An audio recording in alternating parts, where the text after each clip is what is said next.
እናንተ የምድር ክቡራን ሆይ አስቡ፣ ወደ እግዚአብሔር የምትደርሱበትን አስቡ። ዓለምን ሲያድነው ግን የሰውን ሥጋ ተዋህዶ ነው። ይሄ ደግሞ በጣም እጅግ ጥልቅና ረቂቅ ጥበብ ነው። ይህንን ነገር ሃይማኖት ካስተማረን በኋላ ጥበብ ትኄይስም ብዙ መዛግብት ወምጽዋት ትኄይስ እምዘጊቦቱ ለወርቅ የእግዚአብሔርን የማዳንን መንገድ ያገኝበታል። በዚያ የማዳን መንገድ ከድካም ሥጋ አልፎ ያለ ድካም ወደ ዘላለም ሕይወት ጉዞ የሚያደርግበት ነው።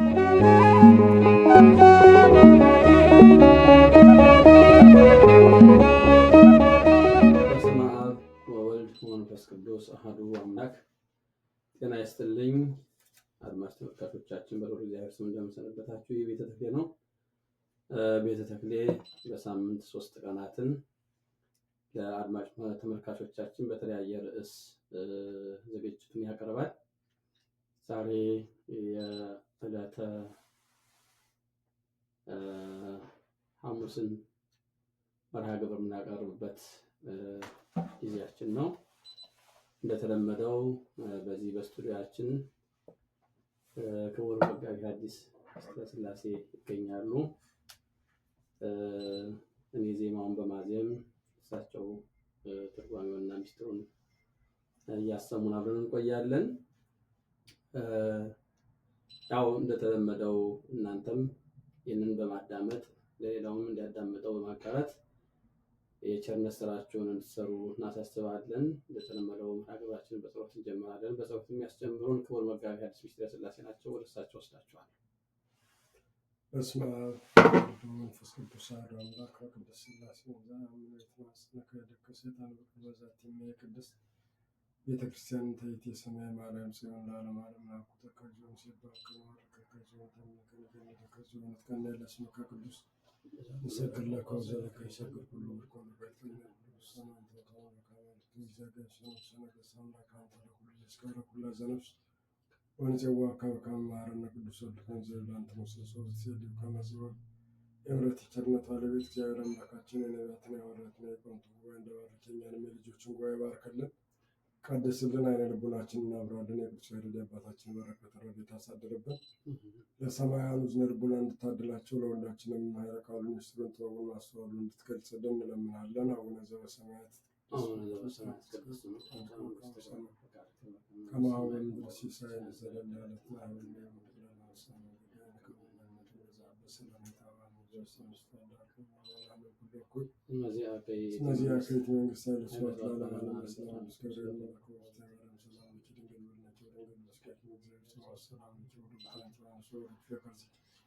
ተፈሥሒ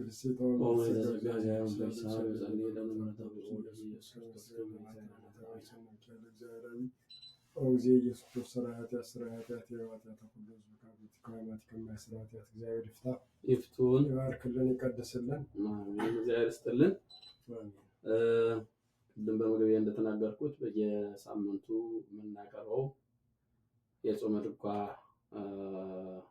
ክፍል ላይ ነው ያለነው። አሁን የተዋህዶ ዘድጓ በሚል አብይ ርዕስ ጾመ ድጓን እያየን ነው እስካሁን ድረስ የቆየ ነው። እንግዲህ ረዘም ላለ ጊዜ ነው። ምክንያቱም ጾመ ድጓ ራሱ ትልቅ ሰፊ ድርሰት ነው። በአጭር ጊዜ ማጠናቀቅ ስለማይቻል ያው የፈጀውንም ቢፈጅ በተከታታይነት ምስጢሩን እየሰማ ነው እንድናልፍ ስለተፈለገ እሱን ነው ዛሬ የምናቀርበው። ቅድም እንደተናገርኩት እኔ በዜማ አቀርባለሁ፣ የኔታ ይተረጉሙልናል። አሁን የደረስንበት ከቅድስት ሰሉስ የ3 ሰዓት ላይ ነው። የእሱን ነው ዛሬ የምናካሄደው ማለት ነው። ሃሌሉያ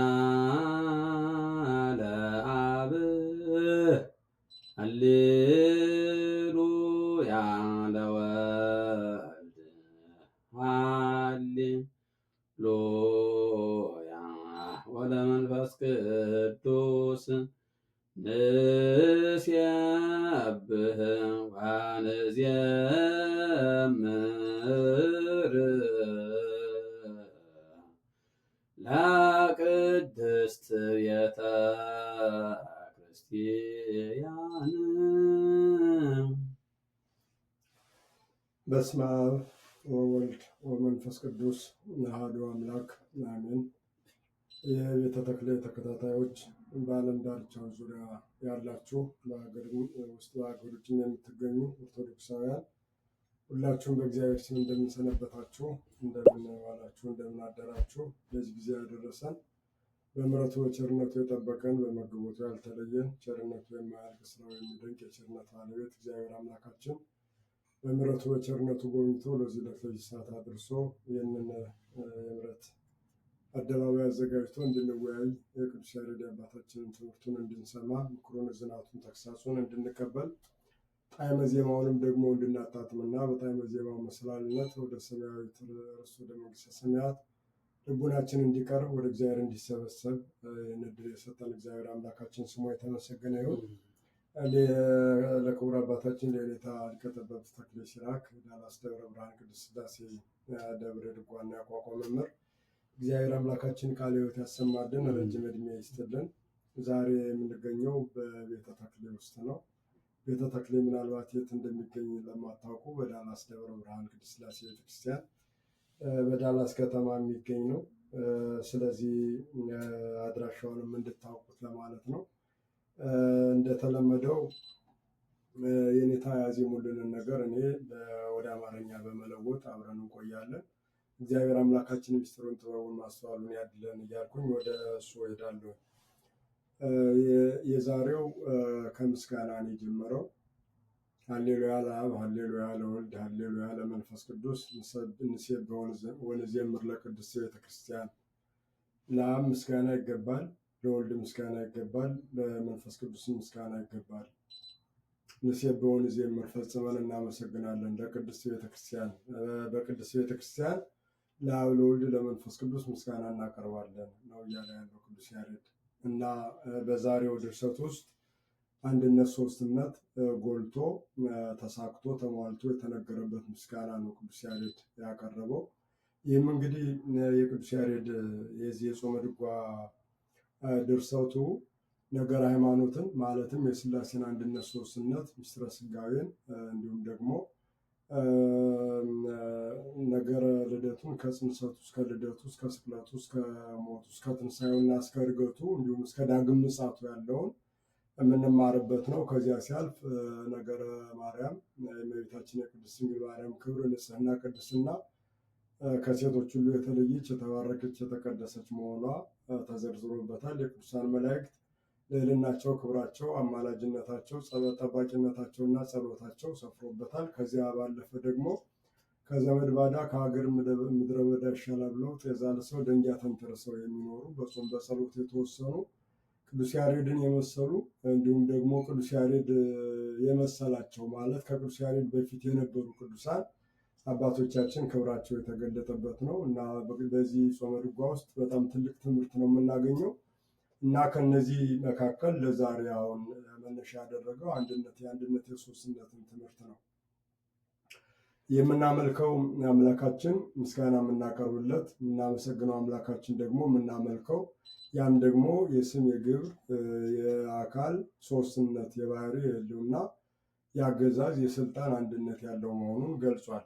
ሃሌሉያ ለአብ፣ ሃሌሉያ ለወልድ፣ ሃሌሉያ ለመንፈስ ቅዱስ ንሴብሖ ወንዘምር። ለአብ ለወልድ ለመንፈስ ቅዱስ ምስጋና እናቀርባለን ወይም አብ ወልድ መንፈስ ቅዱስን እናመሰግናለን፣ ፈጽመን ምስጋና እናቀርብለታለን ካለ በኋላ ለቅድስት ቤተክርስቲያን ያም ደግሞ በቅድስት ቤተክርስቲያን የሚከናወን ቅድስት ቤተክርስቲያን ስሙን ጠርታ የምታምንበት የምትማጸንበት መሆኑን ገልጧል እና ቅዱስ ያሬድ ከነገረ ሃይማኖትና ቅድም ካነሳናቸው ነገሮች በመቀጠል የቤተክርስቲያን ክብር ከፍ አድርጎ አሳይቷል።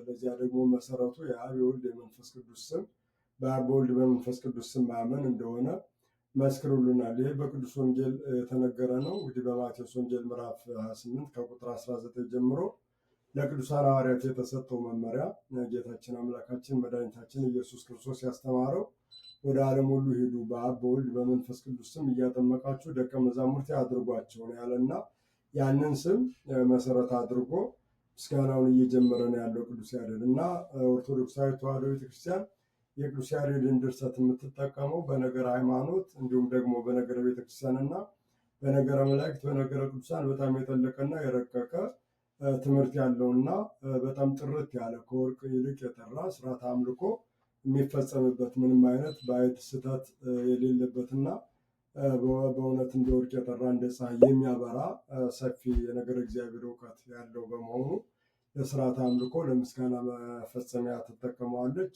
እንዲሁ ጾመ ድጓ የሚባለው ክፍል ደግሞ በዐቢይ ጾም ሙሉውን ቀን እስከ ቅዳሴ መግቢያ ሰዓት ድረስ ያው እንግዲህ የጾም ቅዳሴ ይታወቃል፣ ውሎ ነው የሚቀደሰው።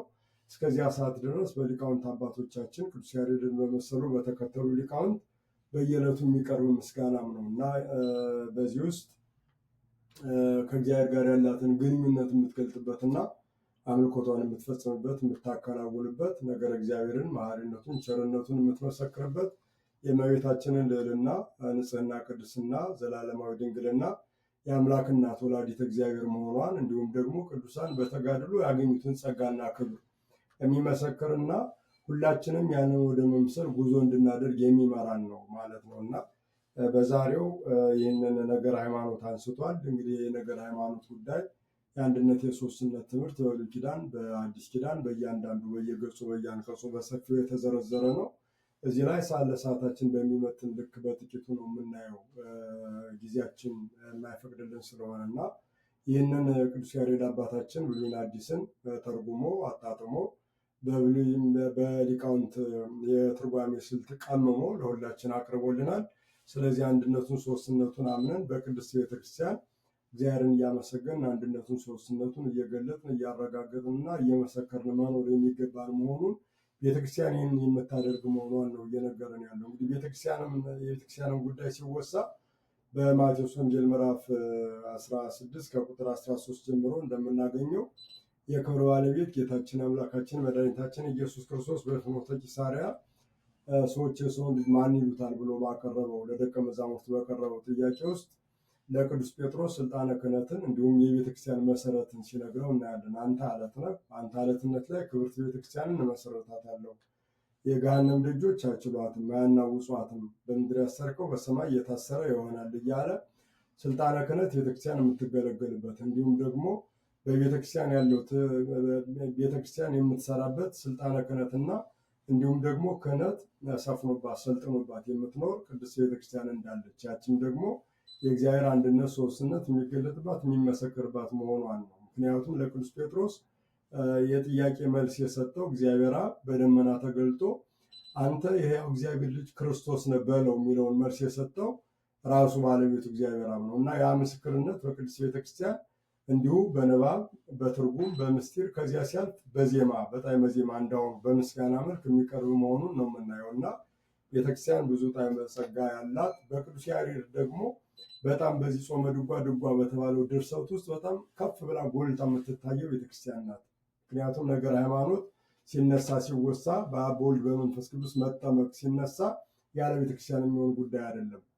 ቤተክርስቲያን የሰው ልጅ በአብ በወልድ በመንፈስ ቅዱስ ተጠምቆ የእግዚአብሔር ልጅ የሰው ልጅ የእግዚአብሔር ልጅ እንዲሆን ግዙፉ ረቂቅ ሟቹ ሕያው ዘላለማዊ እንዲሆን የምታደርግ ናት። የሚፈጸምባት ስለሆነ አንድነት ሶስትነትን አንስቶ እንዲሁም ደግሞ በቅድስት ቤተክርስቲያን እሱን ስናመሰግን የምንኖር መሆኑን የገለጠው በዚህ አሁን ባነሳነው ውስጥ ማለት ነው እና ሌላውንም ለማዳረስ ወደ ሌላው ብንሄድ የሚሻል ይመስለኛል። ክቡር ሊቀ ጠበብት አድማጮቻችን እንዳናደክም።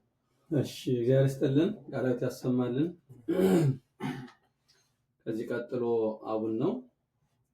መጀመሪያው የተነሳንበት አርያም ነው። ያው እንግዲህ በየሰዓቱ ከአርያም ቀጥሎ አቡን ይባላል፣ የሚታወቅ ነው።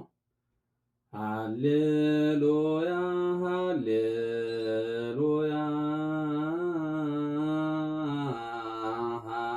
ሃሌሉያ ሃሌ ሃሌሉያ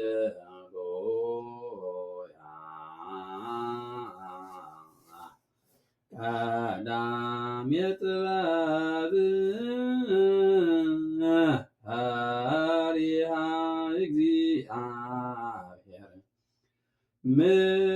ምሰናት ሃይማኖት ርትዕት አልቦ ዘይመስላ ለጥበብ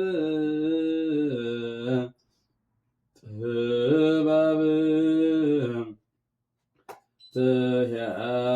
ትሄይስ እምብዙሕ መዛግብት ኢወድቅ ሴቱ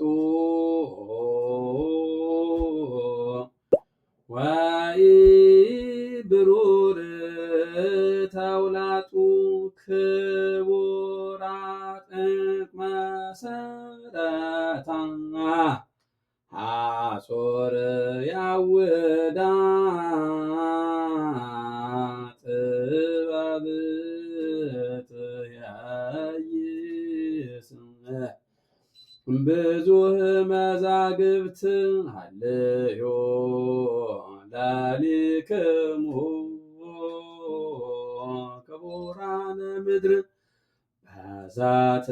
በዛትባጽሑ ቅድመ እግዚአብሔር ጥበብት ያይስ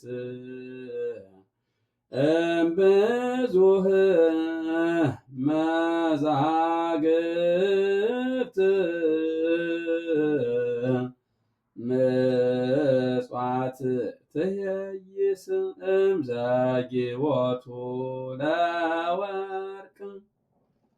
ረጅም ዕድሜ ይስጥልን። የኔታ ክቡር ሊቀ ጥበብ ተክሌ ሲራክ አሁን የቀረበልን ሁለተኛው ቀዳሜ ጥበብ ፈሪሃ እግዚአብሔር። የጥበብ መጀመሪያ እግዚአብሔርን መፍራት ነው። ምክር ሰናይት ሃይማኖት ርትዕት፣ መልካም ምግባርም ደግሞ የቀናች ሃይማኖት ናት። አልቦ ዘይመስላ ለጥበብ፣ ጥበብን የሚመስላት የሚተካከላት የሚወዳደራት የለም። ጥበብ ትየይስም ብዙ መዛግብት፣ ከብዙ ሀብት ከወርቅና ከብር ይልቅ ጥበብ ትበልጣለች። ይህ ወርቅ ሴቱ ወይ ብሩር ተውላጡ፣ በወርቅ ሊሸጡት በብር ሊለውጡት የማይችሏት ጥበብ ከሁሉም ትበልጣለች እያለ ነው እየነገረን ያለው። ይህን ካለ በኋላ ክቡራት ዕንቁ መሰረታ፣ መሰረቶቿ እንደከበሩ ዕንቁ ናቸው። ያ የጠራ የሚያበራ ጽሩይ ተወዳጅ ተፈላጊ እንደሆነ ሁሉ የጥበብ መሰረቷ እንዲሁ ተፈላጊ፣ ከጨለማ የሚያወጣ ከድንቁርና የሚለይ ድንቁርናን የሚያርቅ ሰውን በእውቀት የሚሞላና ወደ ዘላለማዊ ርስቱ የሚመራ መሆኑን ነው እየነገረን ያለው። ይህን ካለ በኋላ ሀልዩ ለሊክሙ ክቡራነ ምድር በዘትበጽሑ ቅድመ እግዚአብሔር፣ እናንተ የምድር ክቡራን ሆይ አስቡ፣ ወደ እግዚአብሔር የምትደርሱበትን አስቡ፣ ወደ እግዚአብሔር ፊት የምትደርሱበትን አስቡ ካለ በኋላ ጥበብ ትየይስም ብዙ መዛግብት ምጽዋት ትየይስም ዘጊቦቱ ለወርቅ፣ ጥበብ ከብዙ ወርቅና ብር ይልቅ ትበልጣለች፣ ምጽዋትም ወርቅና ብርን ከመሰብሰብ ይልቅ የበለጠች ናት ነው ያለን። እንግዲህ እዚህ ላይ ሃይማኖት ከምግባርን አሰናስሎ አጣምሮ አስተባብሮ ነው ያስተማረን። ጥበብ ምንድን ነው ብለን እንዳንጠይቅ የጥበብ መጀመሪያ እግዚአብሔርን መፍራት ነው ብሎ ነገረን። እግዚአብሔርን መፍራት ደግሞ ሃይማኖት የምንለው ነው፣ ቅድም ያነሳው ማለት ነው። አብ ወልድ መንፈስ ቅዱስ አንድ አምላክ ብሎ ማመን፣ እሱን ማመስገን መማፀን፣ በእሱ ታምኖ በእሱ ትኩልት መኖር፣ ያ ጥበብ ይባላል። እግዚአብሔርን መፍራት ሃይማኖት የሌለው ሰው ጥበብ የጎደለው ነው። ምክንያቱም እስመ አልቦ ፍርሃተ እግዚአብሔር ቅድመ አዕይንቲሆሙ፣ በዓይናቸው ፊት እግዚአብሔርን መፍራት የለም። ይብል አብድ በልቡ አልቦ እግዚአብሔር፣ ሰነፍ ሰው እግዚአብሔር የለም ይላል። እግዚአብሔር የለም የሚል ፈጣሪውን የሚክድ አንድነቱን ሶስትነቱን የሚያዋርድ ዝቅ የሚያደርግ ጥበብ የጎደለው ነው። ስለዚህ የጥበብ መጀመሪያ እግዚአብሔርን መፍራት ነው ማለት ሃይማኖትን ገንዘብ ማድረግ፣ በእግዚአብሔር አምኖ መመላለስና ማንነትን መቀደስ፣ ከእግዚአብሔር ጋር መዋደድ፣ መገናኘት፣ እሱ በመራን መንገድ መጓዝ፣ ይሄ ጥበብ ተብሏል። ሌላው ጥበብ ራሱ እግዚአብሔር ነው። ራሱ እግዚአብሔር ባለቤቱ ነው። ወንጌላውያንም ሌሎችም ነቢያት ይህንን ገልጠውታል። ወንጌላዊ ቅዱስ ማቴዎስ እንዲህ በማለት በማቴዎስ ወንጌል ምዕራፍ 11 ከቁጥር 29 ጀምሮ ስናነብ የምናገኘው ይህንን ነው።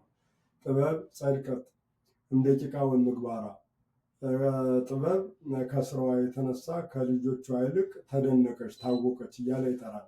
በዚህ አንቀጽ ጥበብ የሚለው ከሰማይ የወረደው ከድንግል የተወለደው ኢየሱስ ክርስቶስ ነው። ኃይሉ ወጥበቡ ለአቡሁ ይለዋል። ቅዱሳት መጻሕፍትን ስናነብ የአባቱ ኃይሉ ጥበቡ ነው የሚለው። እንግዲህ ጥበብ የራቀውን የሚያቀርብ የተሰወረውን የሚገልጥ እንዲሁም ደግሞ የተሰወረውን ነገር ገልጦ ሰውና እግዚአብሔርን የሚያገናኘው ጥበብ የሚባለው ያም ሃይማኖት ነው እና እንግዲህ ጥበብ የተባለ ራሱ እግዚአብሔር ከሰማይ ወርዶ ከድንግል ተወልዶ የሰውን ስጋ ነስቶ ተዋህዶ ዲያብሎስ የሰውን ልጅ የጣለበትን ጥበብ ልዩ በሆነ ረቂቅ ጥበብ አፍርሶበታል ማለት ነው። ይህንን አባቶቻችን እግዚአብሔር ዓለምን ከፈጠረበት ጥበቡ ዓለምን ያዳነበት ጥበብ ይበልጣል ሲሉ አድንቀው ተርጉመውታል። ዓለምን ሲፈጥረው ድካም የለውም ይሁን በማለት ቃል በመናገር ብቻ ነው። ዓለምን ሲያድነው ግን የሰውን ስጋ ተዋህዶ ነው። ይሄ ደግሞ በጣም እጅግ ጥልቅና ረቂቅ ጥበብ ነው። ዲያብሎስ ሲያየው ፍጡር ይመስለው ነበር። ፍጡር እየመሰለው ሊፈትነው ሞክሯል እና በዚህ በትህትና በተገለጠበት ጥበቡ የዲያብሎስን ጥበቡን ምክሩን አፍርሶበታል። የሰውን ልጅ የጣለበትን ሰውና እግዚአብሔርን ያለያየበትን ሰውን ወደ መርገም፣ ወደ ፍዳ፣ ወደ ሲኦል፣ ወደ ገሃነም የወሰደበትን ጥበብ አፍርሶበታል። ይህንን ለሀገር ጽኒት ቦአ ጠቢ ወነሰተ ጥቅማ በዘይቱ የከሉ ረስያን በዘለሊሁ መከረ ከመ ይታየር ጸላይ። ጥበበኛ የሆነ ሰው ወደ አንዲት ሀገር ገባ፣ የጠላትን ምክሩንም አፈረሰው። ያ ጠላት ዲያብሎስ በመከረው ምክር ድል ይነሳ ዘንድ ጥበበኛ የሆነው እግዚአብሔር ጥበቡ በተባለው ስጋዌ የአምላክ ሰው መሆን የዲያብሎስን ጥበብ አፈረሰ ነው የሚለን። ይህን ሐዋርያው ቅዱስ ጳውሎስም እንዲህ በማለት ተርጉሞታል። ጥበበን እነግሮሙ ለጠቢባን ወአኮ ጥበበ ዘዓለም ወይ ጥበበ መላእክቱ ዝንቱ ዓለም ዘሃለወሙ ይሳሩ። ለጥበበኞች ጥበብን እንነግራቸዋለን፣ ጥበቡ ግን የዚህ ዓለም ጥበብ አይደለም። ወይም መላእክተ ዝንቱ ዓለም በዚህ ዓለም ተሹመው ገነው ከብረው የሚኖሩ የምድራውያን ነገስታት ጥበብ አይደለም። ዘእንበለ ጥበብ እግዚአብሔር ዘህቡ ወክቡት እምቅድመ ይትፈጠር ዓለም ሳይፈጠር ተሰውሮ የሚኖር የእግዚአብሔር ጥበብ ነው እንጂ ዛሬ ሰው ሆኖ የተገለጠው አምላክ ሰው አምላክ የሆነበት ጥበብ ነገስታት፣ መኳንንት፣ ምድራውያን ባለሀብቶች፣ ባለስልጣናት ሊያገኙት የማይችሉት ረቂቅ ጥበብ ነው እና ይህ ከወርቅ ከብር እንዲሁም ደግሞ ከሁሉም ነገር የበለጠ ነው። ይህንን በወርቅ አይለውጡትም፣ በገንዘብ አይሸጡትም ነው የሚለን። በገንዘብ የሚሸጡት ስንፍና የሞላባቸው እነ ይሁዳን የመሰሉ ናቸው። በገንዘብ ትተውት ገለል የሚሉ እንዲሁ እውቀት የራቃቸው ፈሪሃ እግዚአብሔር የተለያቸው ናቸው እና ከሱ መለየት አስፈላጊ አይደለም። ይህን ጥበብ ለብሰነው ጎርሰነው እንደ ዝናር ታጥቀነው ደምቀንበትና አሸብርቀንበት የምንኖር ጥበብ ነው። እሱም እግዚአብሔር ነው። ይህንን በትርጉማን ሊቃውንት ጥበብ እሰ መድኃኒነ ውእቱ ዘተሳየጠን በንዛተ ደሙ ወቤዘወነ በጥባ ስጋሁ።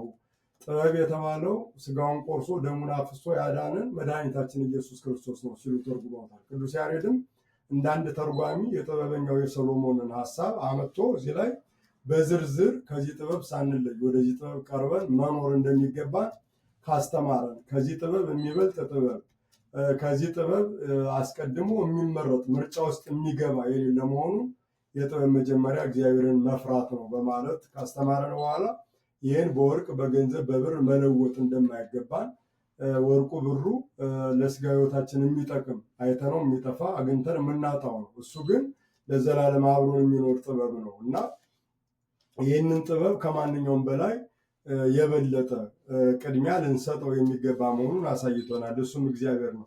ይህንን ነገር ሃይማኖት ካስተማረን በኋላ ጥበብ ትሄይስም ብዙ መዛግብት ወምጽዋት ትሄይስ እምዘይቦቱ ለወርቅ፣ ከብዙ ወርቅና ብር ይልቅ ጥበብ ትበልጣለች፣ እንዲሁም ደግሞ ገንዘብን ወርቅን ብርን ከመሰብሰብ ምጽዋት ትበልጣለች በማለት በመልካም ምግባር በመልካም ስራ ሃይማኖታዊ ሆኖ ምግባር ደምድሞታል። ምክንያቱም ሃይማኖትን ገንዘብ ብናደርገው ምግባር ከሌለው ሊያድን አይችልም።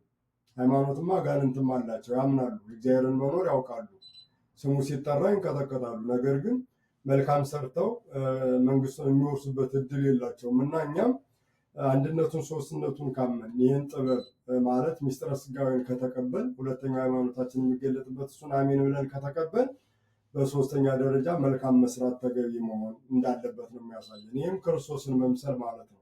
እሱ በምድር ላይ 33 ዓመት ከ3 ወር ሲኖር እንዲሁ ዝም ብሎ እያስተማረ ብቻ አልኖርም፣ መልካም እያደረገ እስመ ስማ ቃላቲሁ ምግባሩ ውእቱ ነው የሚለው። የንግግሩ ምስክሩ ስራው ነው እና የተናገረውን እየሰራ የተናገረውን እያደረገ እየፈጸመ እያከናወነ ያደረኩላችሁን አስተዋላችሁ እናንተም እንደዚህ አድርጉ እያለን የኖረው እና ሃይማኖቱን አንድነቱን ሶስትነቱን ስጋዊውን ማመን ትልቁ ነገር ነው። ከወርቅ ከብር ከማንኛውም ነገር አስቀድመን ገንዘብ የምናደርገው ነው። የዚህ ደግሞ መደምደሚያው ማተሚያው ምጽዋት ለተራቡ ለተቸገሩት ካለን ነገር ማካፈል፣ የተጠሙትን ማጠጣት፣ የታረዙትን ማልበስ፣ የተራቁቱትን ማልበስ፣ የወደቁትን ማንሳት፣ በጠቅላላው ክርስቶስን መስሎ መኖር ያን ገንዘብ አድርገን መመላለስ እንደሚገባን ነው በዚህኛው የገለጠልን። ይህንን እንግዲህ ጥበበኛው ሰሎሞንም ወንጌላዊ ማቴዎስም ሌሎችም ቅዱሳት መጻሕፍት የተባበሩበት ነው። እያንዳንዱን አንቀጽ በአንቀጽ ብናብራራው ብዙ ጊዜ እንደሚፈጅ ይታወቃል። ነገር ግን የምናውቀው ነው። መዝሙረኛው ቅዱስ ዳዊት ራሱ ቀዳሚ ያለ ጥበብ ፈሪሃ እግዚአብሔር ምክር ሰናይት ለኩሉ ዘይገብራ፣ የጥበብ መጀመሪያ እግዚአብሔርን መፍራት ነው፣ ለሚያደርጋትም ምክር ሰናይት ናት፣ መልካም ናት እያለ አስተምሯል። ይህን ዳዊት ያለውን ጥበበኛው ሰሎሞን ደግሞታል። ጥበበኛው ሰሎሞን ያለውን አሁን ቅዱስ ያሬድ ተርጉሞታል። ሌሎችም ሊቃውንት በሰፊው ተርጉመውት እናገኛለን ማለት ነው እና ጥበብ የሆነውን እግዚአብሔርን መከተል፣ ጥበበኛ መሆን፣ በጥበብ መመላለስ እንደሚያስፈልገን ነው በጠቅላላው የሚያሳየን። በጥበብ መመላለስ ምንድን ነው ካለ ደግሞ እግዚአብሔርን መፍራት ማለት በእግዚአብሔር ማመን፣ አንድነቱን ሶስትነቱን ማወቅ፣ አምልኮቱን በስርዓት መፈጸም እና ቅርጽ ያላወጣንለትን የገንዘብ ጣዖት ከማምለክ መለየት፣ ገንዘብን ልንጠቀምበት እንጂ ሊገዛን የተሰጠ አለመሆኑን በአግባቡ መገንዘብና ከሃይማኖታችን ቅድሚያ ልንሰጠው የማይገባ ተከታይ መሆኑን አሳይቶናል። እንዲሁም ደግሞ ምጽዋት አድርገን ብንሰጠው ልንድንበት፣ ወደ ሕይወት ልንመጣበት የምንችል ፍቅረ ቢጽን ልንተረጉምበት፣ ወንድማችንን እህታችንን ልናገለግልበት የምንችል መሆኑን ነግሮናል። ይህ ሲሆን ሃይማኖቱ የተሟላ ዋጋ የሚያሰጥ ይሆናል ማለት ነው እና ሃይማኖታችን ዋጋ የሚያሰጥ ከእግዚአብሔር ጋር የሚያስታርቅ የሚያገናኝ እንዲሆን ሃይማኖትን ከምግባር ጋር አስተባብረን እንድንይዝ ነው የሚነግረን የዚህ ሀሳብ።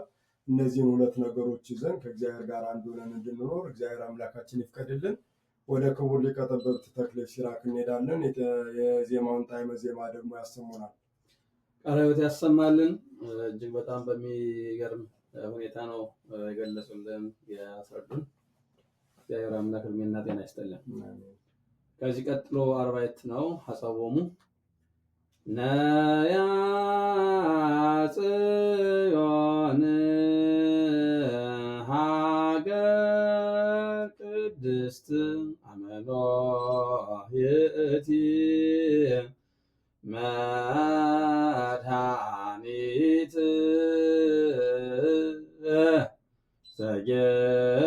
ዘጌሰ ሀቤሃ ኢይጻሙ። እድሜ ይስጥልን፣ ዝማሬ መላእክት ያሰማልን። ነያ ጽዮን መድኃኒት ሀገር ቅድስት፣ ነያ ጽዮን ሀገር ቅድስት አመኖይቲ መድኃኒት ዘጌሰ ሀቤሃ ኢይጻሙ እኔ ያለን ምን ማለት ነው? ወደ አማርኛ ሲተረጎም እነሆ የተቀደሰችው ሀገር ጽዮን እነኋት፣ አመኖይቲ መድኃኒት፣ ይቺ ጽዮን የተቀደሰችው ሀገር በኖህ ጊዜ መድኃኒትና ሕይወት ነበረች። ዘጌሰ ሀቤሃ ኢይጻሙ፣ ወደ እሷ የገሰገሰ የነፍስ ድካም አያገኘውም ነው እያለን ያለን።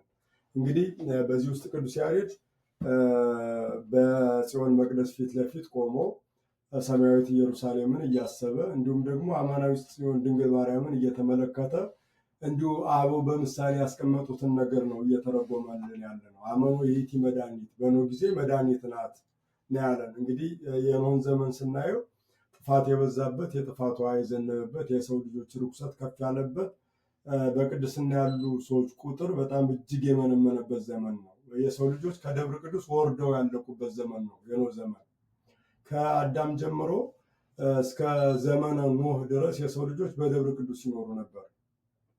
በደብረ ቅዱስ ከአዳም ጀምሮ አዳም ሲሞት ሌላው እየተተካ ቀጣዩ ሲሞት አሁንም እየተተካ ንጉስ እየሆነ በዚያው ከንጉስም ካህንም እየሆነ መስዋዕት እያቀረበ እግዚአብሔርን እያመሰገነ ይኖርበት የነበረው የሰው ልጆች ስፍራ ደብረ ቅዱስ የተለየ የተቀደሰ ተራራ ነው እና በኖህ ዘመን ኖህና 8ቱ ቤተሰቡ ሲቀር ሁሉም የሰው ልጆች ወደ ደቂቀ ቃየል ከተማ ወርደው ነበር። ወደ ርኩሰቱ ማለት ነው። የቅድስናውን ተራራ ትተው ወደ ርኩሰቱ ሸለቆ ወርደው ነበር እና ኖህ ብቻውን 8ቱን ቤተሰቡን ከራሱ ጋር 8 ቤተሰቡን ይዞ ብቻውን በደብረ ቅዱስ የነበረ ሰው ነው እና በዚያን ጊዜ ለራሱ ለድነቱ ምክንያት የምትሆን መርከብን እንዲሰራ እግዚአብሔር ትእዛዝ ሰጥቶታል። እንዲሁም ደግሞ በዚያች መርከብ አማካኝነት ብዙ ነገሮችን በምሳሌነት አሳይቷል። እግዚአብሔር በኖህ አማካኝነት ማለት ነው። ማንን ስንል የመጀመሪያዊቱ የኖህ መርከብ ምሳሌ የሆነችው እመቤታችን ቅድስት ድንግል ማርያም ናት። ያቺ ሶስት ክፍል ያላት እንደሆነች እመቤታችንም በሶስቱ ትውልድ በትውልደ ሴም፣ በትውልደ ካም፣ በትውልደ ያፌት የምትመሰገን ናት። ያቺ ሶስት ክፍል እንዳላት እመቤታችንም ንጻ ስጋ፣ ንጻ ነፍስ፣ ንጻ ልቡና የታደለች ናት። በዚያች መርከብ ውስጥ የሰው ልጆች ሕይወት እንደዳነ በእመቤታችንም አማካኝነት የሰው ልጆች የዘላለም ሕይወትን ለማግኘት በቅተዋል። ያንን ነው የሚያሳየን። በዚያች መርከብ ውስጥ አንድነት ሶስትነት ተገልጧል። ምክንያቱም መርከቧ ሶስት ክፍሎች አሏት። እንዲሁም ደግሞ በነገረ ድነት ውስጥ ቅድም ያነሳ ነው አብ ወልድ መንፈስ ቅዱስ አንድ አምላክ የምንለው አምላካችን የምናመልከዋለን። ያን ያሳያል።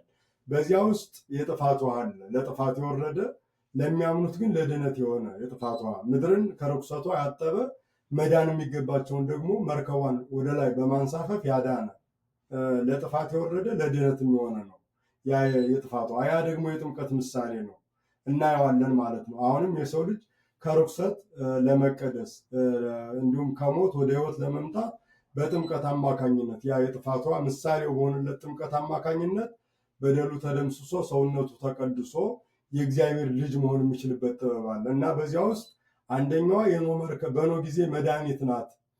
አመኖ ይእቲ መድኃኒት፣ በኖህ ጊዜ መድኃኒት ናት የተባለችው ለጊዜው መርከቧ ናት። ፍጻሜው እመቤታችን ናት። በመቀጠል ቅድስት ቤተክርስቲያን ናት። ከዚያ በመቀጠል ኢየሩሳሌም ሰማያዊትን ያመለክተናል እና በዚች መርከብ ውስጥ ብዙ ተነግሮ የማያልቅ አመስጥረን የማንጨርሰው በጣም ጥልቅ የሆኑ ሚስጥራት አሉ ማለት ነው እና አመኖ ይእቲ መድኃኒት ዘጌሳቢያ ይጻም፣ ወደ እሷ የገሰገሰ እነሆ የነፍስ ድካም አያገኘውም በማለት ነው የሚነግረን። ያ ማለት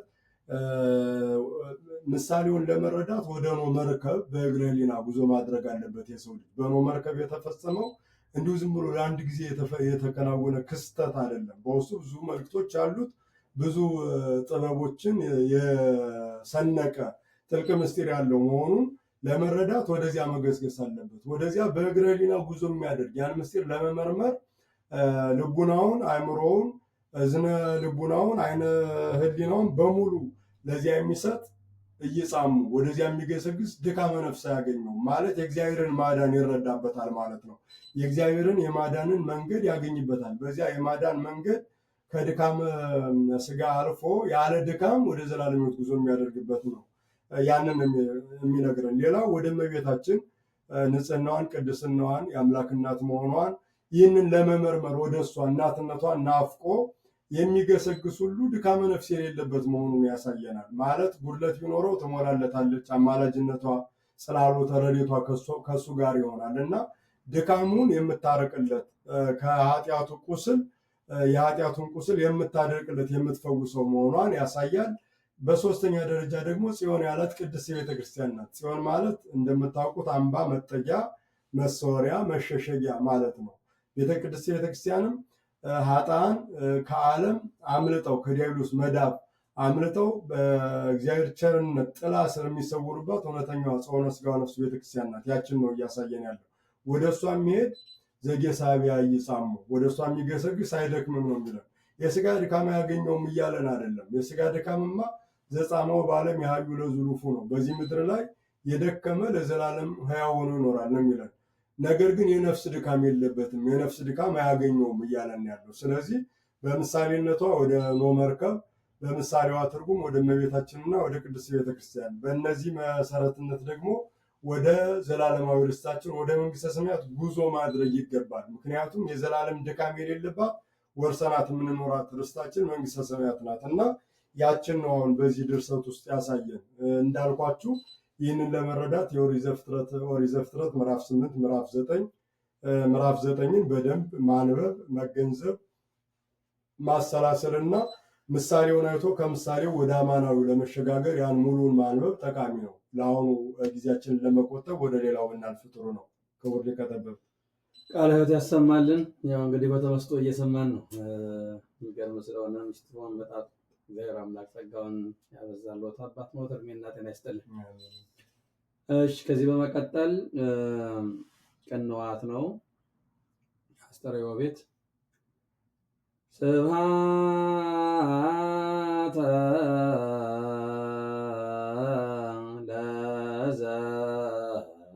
ለዘአንክሐነ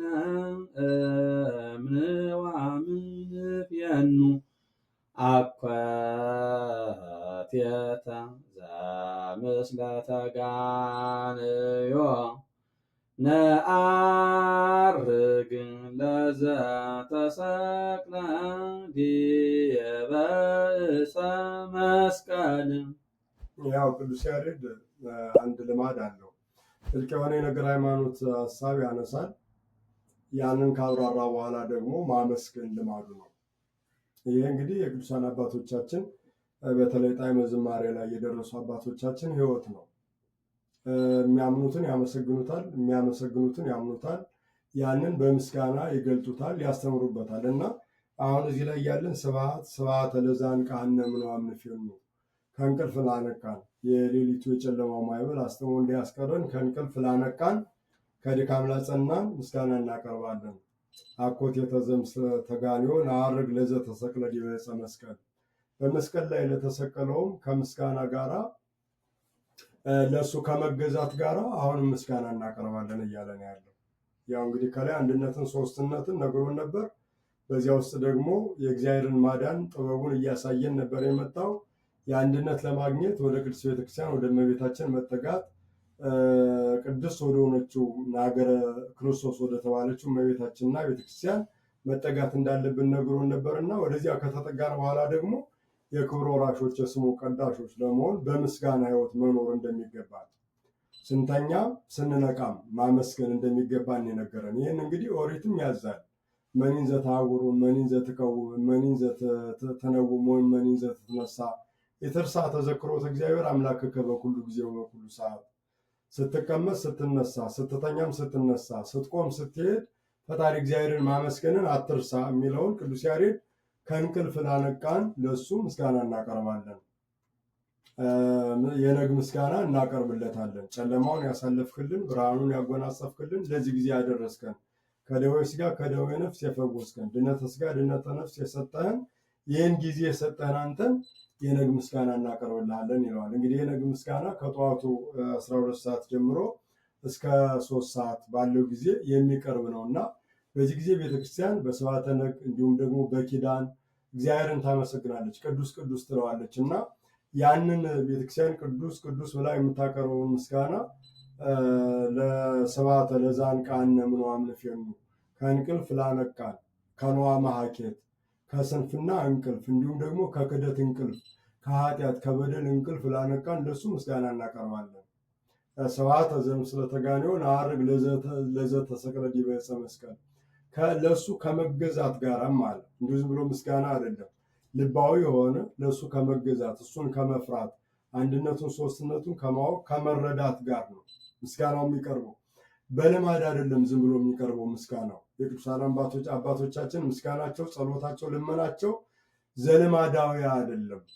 መንፈሳዊ ልማዳቸው የሚነቀፍ ክፉ ባይሆንም ነገር ግን ከልማድ ያለፈ ከአምልኮት ጋር በስነ ስርዓት የሚፈጸም እግዚአብሔርን መፍራት የሞላበት እና የምስጋና መስዋዕት በሚያቀርቡበት ጊዜ ልቡናቸው ያን የምስጋና መስዋዕት ለማቅረብ በንጽህና የተሟሸ በፍጹም ትህትና በተሞላበት አምልኮ የተሟሸ የታሸ የተቀመመ መሆኑን ነው እየነገረን ያለው እና እኛም እንግዲህ ይህን ስንሰማ ምስጋና በምናቀርብበት ለነግ ምስጋና እጆቻችንን በእግዚአብሔር ፊት በምንዘረጋበት ጊዜ ከእግዚአብሔርን ከመፍራት ጋር ከመንቀጥቀጥ ጋር አባትነቱ ርኅራኄው ቸርነቱ ወደሱ ፍጹም እንድንቀርብ ያደረገንም እሳተ መለኮት መሆኑን ደግሞ መርሳት የለብንም። ያንን በማሰብ ጌትነቱን ከሃሊነቱንም በመረዳት እንድናመሰግን እያስተማረን ነው። ስለዚህ ይህን ማድረግ አለብን። ይህን ማድረግ አባቶቻችንን መምሰል ዋኖቻችንን መከተል ነው።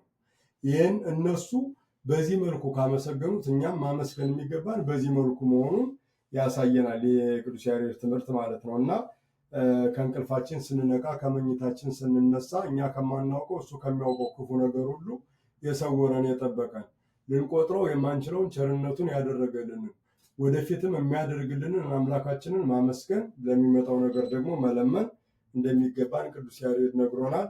ይህን እንድናደርግ የቅዱስ ያሬድ አምላክ እግዚአብሔር አምላካችን ይርዳን እያልኩኝ ወደ ቀጣዩ ብንሄድ ጥሩ ነው። ቃለ ሕይወት ያሰማልን። እሺ ከዚህ ቀጥሎ ሰለስት በዜማ ረከብናሃ በል ይላል። ስራይ ሲሆን በል ብሎ ነው የሚያልፈው። ከሱ ቀጥሎ ሰላም ነው። ብርሃነ ሕይወት ቤት በሁለት ሃሌሉያ ሃሌሉያ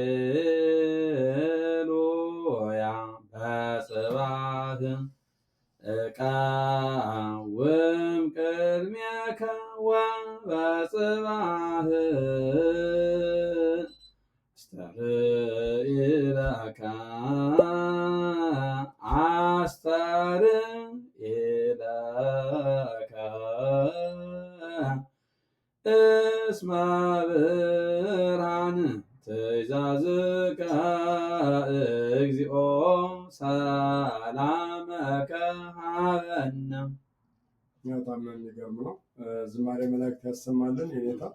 በጽባ ቀውም ቅድሜከ ወበጽባ አስተርእዮ ለከ እስመ ብርሃን ትእዛዝከ እግዚኦ ሰላመከ ሀበነ። በጣም የሚገርም ነው። በጠዋት በፊትህ እቆማለሁ ነው እያለ ያለው። ያው ለምስጋና፣ ለልመና፣ ለጸሎት፣ ለተማጽኖ፣ ለስግደት፣ ለአምልኮት ቅዱስ ቅዱስ ለማለት ነው፣ ለሌላ ነገር አይደለም። ምክንያቱም በቤተክርስቲያናችን የስርዓተ ጸሎት መሰረት የጠዋት ጸሎት አንዱ ነው። እንግዲህ ብርሃን ሲጎናጸፍ ጨለማው ሲገፈፍ በእግዚአብሔር ፊት መቆም እግዚአብሔርን ማመስገን እንደ ትእዛዝ የታዘዘ ነው። ይሄ እንደ ትእዛዝ የታዘዘውም ዝም ብሎ አይደለም። እነ ቅዱስ ዳዊት በመዝሙር 5 ጸለዩት ነው። ይሄ አሁን ቅዱስ ያሬድ ያዜመልን ማለት ነው። ይህን መሰረት በማድረግ ነው ትእዛዙም የተቀመጠው እና በጽባ ቀውም ቅድሜከ በጠዋቱ በአንተ ፊት እቆማለሁ ነው የሚለው። ለምስጋና ቅዱስ ቅዱስ ለማለት በፊት እቆማለሁ ይላል። እንግዲህ የሰው ልጅ ለማንኛውም ፊት ከመቆሙ ለማንኛውም ተግባርና ስራ ከመሰማራቱ አስቀድሞ በእግዚአብሔር ፊት መቆም የስራው መጀመሪያ እንደሆነ ያሳየናል። ምክንያቱም ከአፈር ከትቢያ አንስቶ እንዲቆም ያደረገው እግዚአብሔርን ማመስገን አለበት። እንዲቆም፣ እንዲራመድ፣ እንዲንቀሳቀስ ያደረገው እግዚአብሔርን ረስቶ በእግዚአብሔር ፊት መቆም ትቶ በሌላ ፊት ለመቆም መፍጠን የለበትም። ሰው መጀመሪያ በእግዚአብሔር ፊት መቆም አለበት። ጤና የሰጠኝ ሕይወት የሰጠኝ ከአፈር ከትቢያ ያነሳኝ አምላኬ ያነሳኝ አምላኬ ሕያው ያደረግከኝ በፊትህ እንድቆም የፈቀድክልኝ አምላኬ በጠዋት ገና ከየትኛውም ስራ አስቀድሜ በፊትህ እቆማለሁ። ወበጽባ አስተርእዮ ለከ እንዲሁ ዝም ብሎ እንደ እንጨት መገተር ብቻ አይደለም፣ በፊትህ እታያለሁ እገለጣለሁ ነው የሚለው። ይህ ማለት እንግዲህ አፋዊ መታየት አፋዊ መገለጥ ብቻ አይደለም።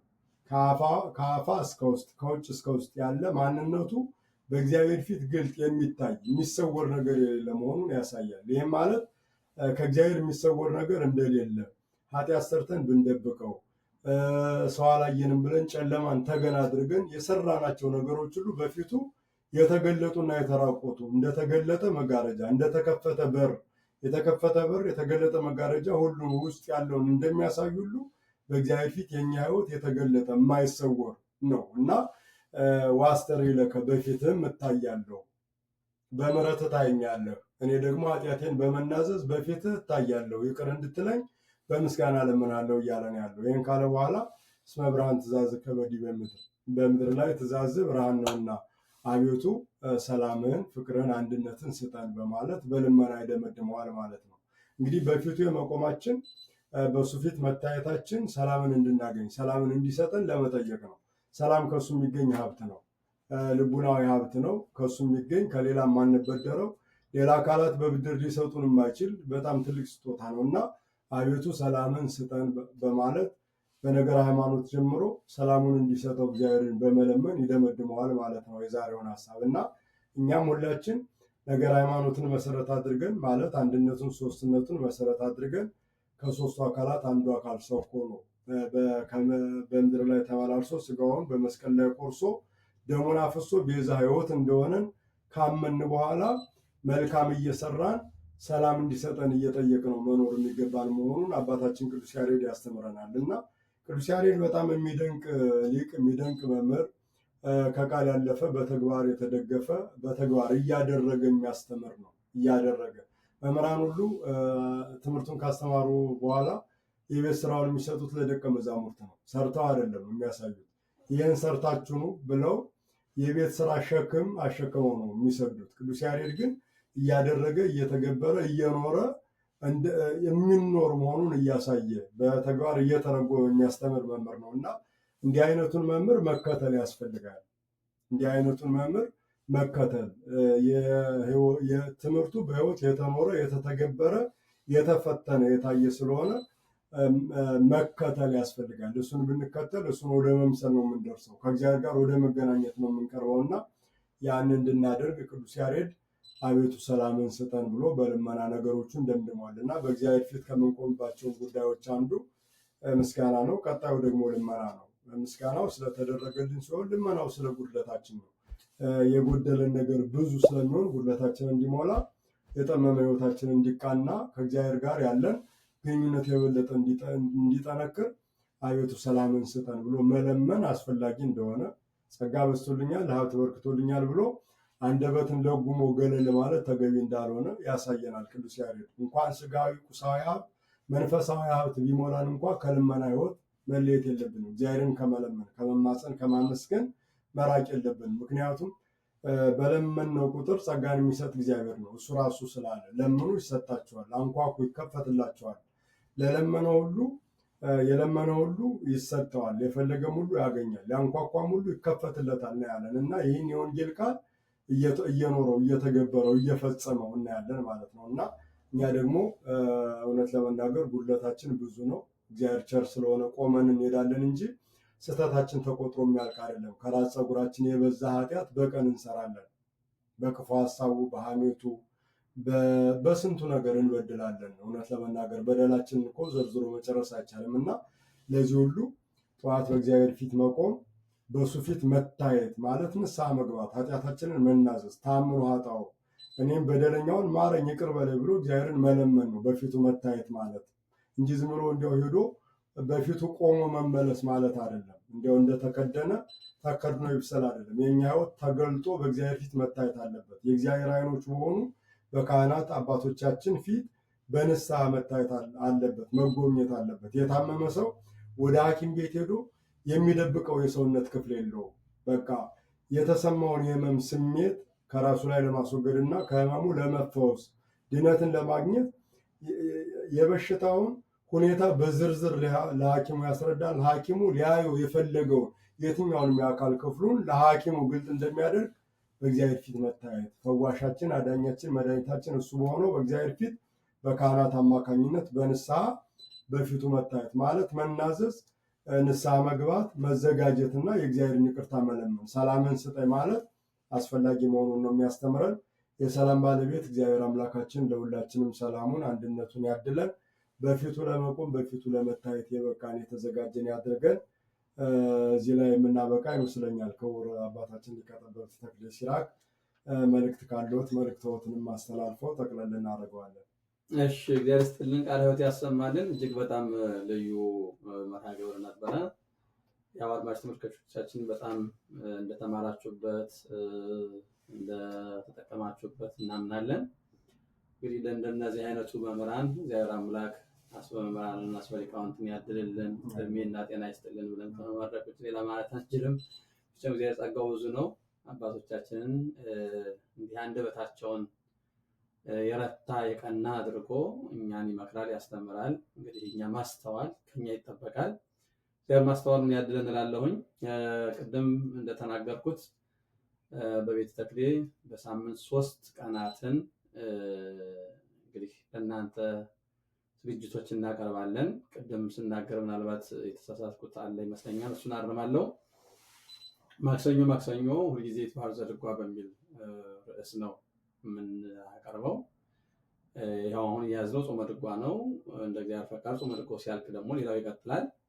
የቅዱስ ያሬድ ድርሰት ሰፊ ነው፣ ባህር ነው። ስለዚህ አቅማችን በፈቀደው እና ጊዜው እንደፈቀደልን ለእናንተ ትንሿን ጠብ እያደረገን እናመጣለን። እሱም ደግሞ እናንተ ተከታትላችሁ ልትጠቀሙበት እንመክራለን። ዛሬ እንግዲህ ለየት ያለው ከክቡር መጋቤ ሐዲስ ጋር ያው በአንድ በቤተ ተክሌ ስቱዲዮ ውስጥ ነው የምንገኘው።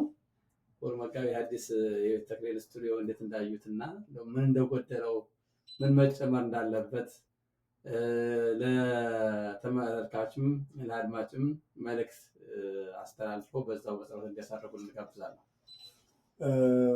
በጣም እኔም እዚህ ቤተ ተክሌ ዳላስ ደብረ ብርሃን ተገኝቼ በዚሁ በቤተ ተክሌ ስለተገኘው በጣም ደስታ በጣም እጅግ ፍጹም ነው።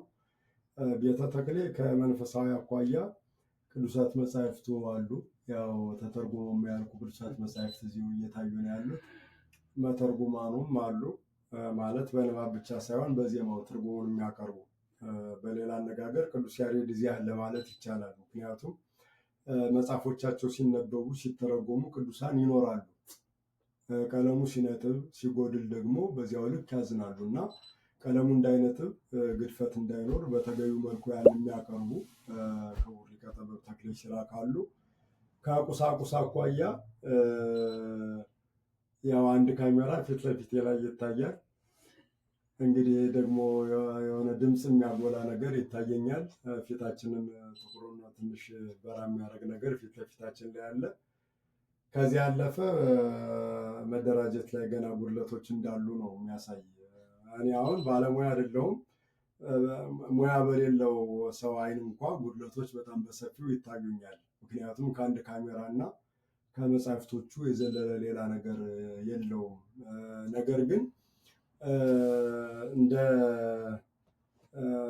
ታላላቅ ሚዲያዎች ብዙ ነገር እንዳላቸው ሚዲያዎች ከታየ ምንም ነገር የለውም ማለት ነው የሚያስደፍረው ለመደምደም የሚያስችለው እና ይህንን እውነት ለመናገር አድማጭ ተመልካቾቻችን ራሱ ይህንን የማሟላት ኃላፊነት መውሰድ ቃለ እግዚአብሔር ለሌሎች እንዲዳረስ ማድረግ ስለሆነ ብታስቡበት ጥሩ ነው።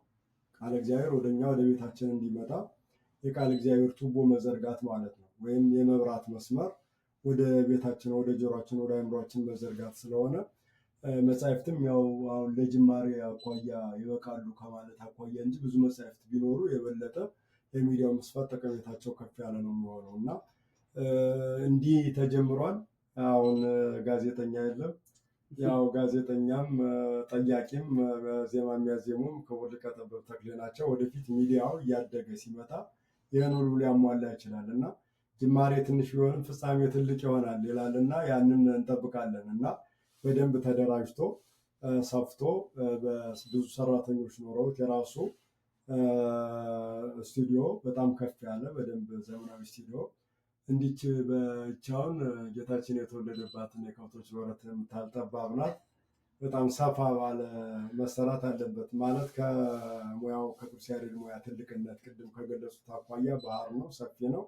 ያን ጥልቅ የሆነውን ነገር በተገቢው መልኩ እንዲሁ ጠብ ጠብ እየተደረገ ሳይሆን በደንብ ምዕመናን እንዲጎነጩት እና የእውቀት ክፍተት ጥማታቸውን እንዲያረቁበት በደንብ መቅረብ የሚያስችል ዛሬ በቅዱስ ያሬድ ድርሰቶች እንዲሁም ሌላ ነገሮች የሚቀርቡበት ቢሆንም የጀመረው በቅዱስ ያሬድ ነው እና ብዙ ሊቀርቡ የሚችሉ የቤተክርስቲያን ሀብቶች አሉ፣ ሰፊ ናቸው እና እነዚያን ሁሉ አድሬስ ለማድረግ ይህንን ስቱዲዮም በደንብ መሟላት እንደሚገባው ነው የሚታየኝ። እኔ አሁን ሙያ እንደሌለው ሰው ነው ያየሁት። ባለሙያ ደግሞ መጥቶ ቢያየው እንግዲህ እንደተባለው ነው። የቅኔው መምህር ምናሉ ይባላል። ቅኔ ተቀኝተው ሲወጡ የኔታ በጣም ጥሩ ቅኔ ምርጥ ቅኔ ያደረጉ አሏቸው ይባላል እና ተማሪ ባይሰማት ጥሩ ናት አሉ ይባላል። ነውር አያጣላትም ብለው ነው እና ባለሙያ ቢያየው በባለሙያ አይን ምንም እንደሌለው እንደሚሆን ነው የምገምተው። ለእኔ አይን ያው እንግዲህ አንድ ካሜራ አለ።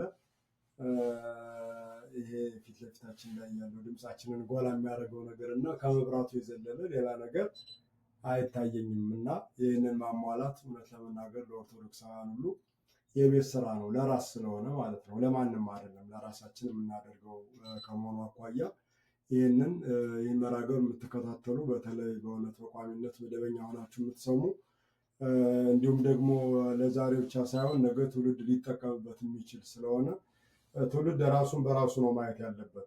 ራሱን በሌላ ማያ የሚያይ ትውልድ ሁሉ ይፈርሳል፣ ሊታነጽ ሊገነባ አይችልም እና የነ ቅዱስ ያሬድን ድርሰትና ሕይወት የምስጋና ሕይወት ትምህርታቸው ምን እንደሚመስል ማየት ራስን በራስ ማየት ነው እና ራስን በራስ ማየት ስተት የለውም። በደንብ ሰው መቼም ራሱን ከራሱ የተሻለ ሌላ ሰው ሊያውቀው አይችልም እና ራሳችንን በራሳችን ሊቃውንት በነ ቅዱስ ያሬድ በነ አባ ጊዮርጊስ በሌሎችም እንዲያው ክብራቸው ዝናቸው ባልተነገረ እንዲሁ መቃብር ውስጥ እንደተቀበረ አጽም ደብቀን ያኖርናቸው ያልተነገረላቸው ብዙ ሊቃውንት አሉ እና እነሱን ሕይወታቸውን እንዲወጣ አድርጎ ለማየት ይህ ዘመን በአካል መገናኘትን እየገደበ ሚዲያን እየፈቀደ ነው ያለው። ዘመነ ሚዲያ ነው እንግዲህ። ዘመነ ነቢያት አልፏል፣ ዘመነ ሐዋርያትም አልፏል፣ ዘመነ ሊቃውንትም አልፏል። አሁን ዘመነ ሚዲያ ላይ ነው ያለ ነው እና አረረም መረረም ሰው በሩጫ የሚኖርበት ብክነት የበዛበት ሰው ኑሮን በቀላል ማሸነፍ ያልቻለበት፣ ስለዚህ አማራጩ ቃል እግዚአብሔርን ለማግኘት ሌላም ነገር ለመስማት ሚዲያ ነው እንዳንድ አማራጭ እየተጠቀመ ያለው። እንግዲህ ከዚህ አኳያ በስራ ቦታውም ሆነ ትራንስፖርት ላይም ሆነ የትኛውም አጋጣሚ ላይ ሆኖ ጉዞ ሲያደርግ ይሰማዋል፣ ያደምጠዋል እና ያ ጠቀሜታው በጣም እጅግ የጎላ ነው። እንግዲህ ከነዚህ ታናናሾች ለአንዱ ያደረጋችሁት ለእኔ ማድረጋችሁ ነው የሚለውን የወንጌል ቃልም የምንተረጉምበት ነው የሚሆነው። የቃለ እግዚአብሔር ምጽዋት መስጠት ምጽዋት ገንዘብ ብቻ አይደለም፣ ሳንቲም ብቻ አይደለም፣ ልብስ ብቻ አይደለም። ይልቁንም አእምሮ የተራቆተውን በቃል እግዚአብሔር እንዲለብስ ማድረግ፣ ነፍሱ የተራበችውን በቃል እግዚአብሔር እንዲጠግም ማድረግ ከምጽዋት በላይ ትልቅ ምንድን ነው የፍቅር ጥግ የሚባለውና ምሕረት መንፈሳዊ የሚባለው ነው። የምሕረት የቸርነት ሁሉ በጣም ከፍተኛው መንፈሳዊ ምሕረት ማድረግ ነው። ስጋዊ ምሕረትማ አሕዛብ ያደርጋሉ፣ እምነት የለሾች ያደርጋሉ፣ በሰብአዊነት ማለት ነው። እና ይህኛው የሃይማኖት ምግብ ትምህርት ሃይማኖት የሚቀርብበትና ራሳችንን የምናይበት ሌሎችም እንዲጠቀሙ ከዚያ ባለፈ ደግሞ ከኛ አልፎ ሌሎች ከቤተክርስቲያን የእምነት አጥር ቅጥር ውጭ ያሉትም ደግሞ የቤተክርስቲያኗን ሊቃውንት አስተምሮ በደንብ እንዲሰሙት እነ ቅዱስ ያሬድን እንዲሁ ቅዱስ ያሬድ ሲባል እኮ ሙዚቃ ቤት የሚመስላቸው ብዙ ናቸው። ሙዚቃ ቤት የሚመስላቸው ምክንያቱም ካለማወቅ የተነሳ ማለት ነው። እና እንደነ ሞዛርት እንደዚህ ዘፈን ኖታዎችን እንዳቀናበሩ አካላት የሚያዩታሉ። ከዚህ ያለፈ ቅድስና ያለው በቅድስና የተሞላና ጥልቅ የሆነ የነገረ መለኮት ትምህርት ያለው ሊቅ መሆኑን የምናውቅበት ከመሆኑ አኳያ ስቱዲዮውን ማደራጀት፣ ቁሳቁሱን ማሟላትና እኛው እንድንማር ማድረጉ በጣም ጠቀሜታው ለኛ ነው ብዬ አስባለሁ። እና አድማጭ ተመልካቾቻችን እኔ እዚህ ሆኜ እንግዲህ አይነ ምስክር ሆኜ ነው ይህን እየተናገርኩ ያለሁት። እናንተ እግር ጥሏችሁ ወደዚህ ብትመጡ ቤተ ተክሌን ብትጎበኙ የምታዩት ነገር ነው፣ ውሸት አይደለም የተናገርኩት። የሆነው ያለኝ ምልከታ እግዚአብሔር ያክብርልን። እንግዲህ በትክክል ገልጸውታል። ያው እንደተባለው ነው። በተጨማሪ እንግዲህ ባለን ነገር ዝም ላለ ማለት ባለን ነገር ነው ለአድማጭ ተመልካቾቻችን እያቀረብን ያለ ነው። እንደተባለው ነገ የተሻለ ስቱዲዮ ኑሮት በተሟላ መሳሪያ የተሻለ አገልግሎት እናቀርባለን ብለን እናምናለን። እንግዲህ እግዚአብሔር ይስጥልን። በጥሩ ሁኔታ ገልጸውልናል። እግዚአብሔር አምላካችን የምሕረት የቸርነት ባለቤት በምሕረት በቸርነት አነሳስተህ ስላስጀመርከን አስጀምሮ ስላስፈጸምከን እናመሰግናለን። ቀሪም ጊዜ ባርከ ቀድሰ በሰላም እንድታስመሸን ያንም አድማጭ ተመልካቾቻችን እንድትባርክልን እንለምናለን። የተዘራው እግዚአብሔር ቃል በምዕመናን ልቡና በቅሎ ፍሬ የሚያፈራ የሕይወት ፍሬ የሚሰጥ እንዲሆንልን እግዚአብሔር አምላካችንን እንለምናለን። መልካሙን አድርግልን። አቡነ ዘበሰማያት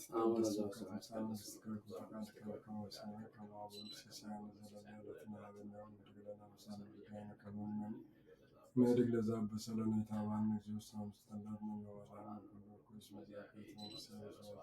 በሰላም ቅዱስ ገብርኤል መልአከ